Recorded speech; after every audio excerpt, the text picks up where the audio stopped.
Hello दोस्तों, क्या आपके साथ ऐसा हुआ है कि आप घर से बाहर निकल रहे हो और आपको ऐसी फीलिंग आए कि आप कुछ छोड़ कर जा रहे हो। आप उस फीलिंग को इग्नोर करके चले जाते हो, फिर बाद में याद आता है कि आप एक जरूरी चीज घर पर ही भूल आए हैं। वो फीलिंग होती है ना, वो आपका सबकॉन्शियस माइंड होता है जो आपको उस फीलिंग के जरिए याद दिला रहा होता है। आपके सबकॉन्शियस माइंड में आपकी पैदा होने से लेकर आज तक सारी यादें होती है। सबकॉन्शियस माइंड इतना शक्तिशाली होता है कि आप बस एक बार पढ़ा हुआ जिंदगी भर याद रख सकते हो, बस एक बार सुना हुआ जिंदगी भर याद रख सकते हो। आपने सालों पहले किसी तारीख को सुबह क्या खाया था वो तक याद कर सकते हो। पर आखिर कैसे आप एक योगी के जैसी याददाश्त विकसित कर सकते हो? कैसे सिर्फ एक बार देखकर या सुनकर उसे सालों साल याद रख सकते हो? ये हम स्वामी विवेकानंद से सीख सकते हैं। स्वामी जी भी हर एक चीज को बस देखकर याद कर लेते थे। स्वामी जी जब इंग्लैंड में थे तब वो एक लाइब्रेरी में जाया करते थे। वहाँ से कुछ किताबें चुनकर वो अपने साथ ले जाते थे और दूसरे दिन तुरंत उन्हें लौटा देते थे। ये सब देखकर वहाँ का लाइब्रेरियन बड़ा हैरान हुआ। कोई भी एक रात में इतनी सारी किताबें कैसे पढ़ सकता है? एक दिन उसने स्वामी जी से घमंड में आकर कहा कि इस जगह पर इतनी किताबें हैं कि कोई भी व्यक्ति इसे अपने पूरे जीवन में नहीं पढ़ सकता, और तुम एक दिन में इतनी सारी किताबें कैसे पढ़ लेते हो? अगर तुम सच में इतने बड़े विद्वान हो तो इस किताब को एक दिन में पढ़कर बताओ। स्वामी जी ने वो किताब ली और वही कुर्सी पर बैठकर पढ़ने लगे। वो एक एक करके पन्ना पलटने लगे।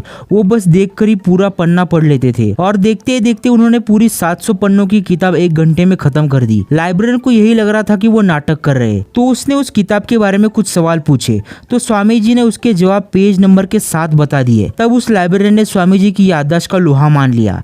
अगर आप चाहे तो आप भी ऐसी याददाश्त विकसित कर सकते हो। अगर आप चाहे तो आप भी अपने अंदर फोटोग्राफिक मेमोरी विकसित कर सकते हो, जिसमें आपका सबकॉन्शियस माइंड मदद करेगा।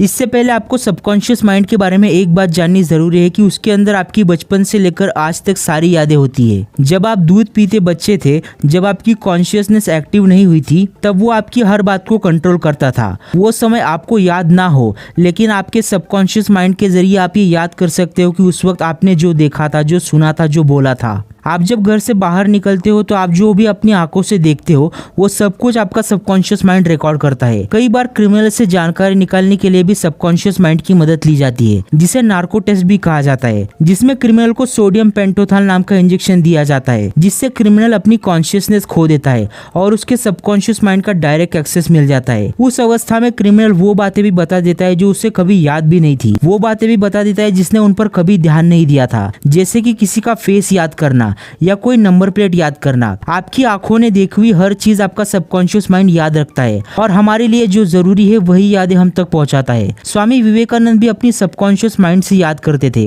क्योंकि किसी भी व्यक्ति के लिए कॉन्शियस माइंड से ये सब याद रखना असंभव है। अगर आप भी उनके जैसी स्मरण शक्ति विकसित करना चाहते हो तो आपको इन चीजों को करना होगा, जिसमें से पहला है त्राटक अभ्यास। इसमें आपको एक बिंदु पर अपना ध्यान केंद्रित करना होता है। आप किसी मोमबत्ती को जलाकर उस पर अपना ध्यान केंद्रित कर सकते हैं। इसे रोजाना करने से आपका कंसंट्रेशन बढ़ता है, आपकी आंखें तेज होती है। दूसरी चीज जो आपको करनी है वो है पढ़ते समय अपनी विजुअलाइजेशन का इस्तेमाल करें। हमारा सबकॉन्शियस माइंड पिक्चर की फॉर्म में कुछ भी आसानी से याद रखता है। जैसे कि अगर मैं कहूँ एक एरोप्लेन, तो आपके मन में उसकी पिक्चर ही बनेगी, ना कि वो शब्द। याद रखिए, विवेकानंद भी स्वामी एक दिन में नहीं बने थे। निरंतर अभ्यास से वो उस मकाम पर पहुंच पाए थे। अगर आप भी इन चीजों का रोजाना अभ्यास करेंगे तो आप भी अपनी याददाश्त को तेज कर सकते हो।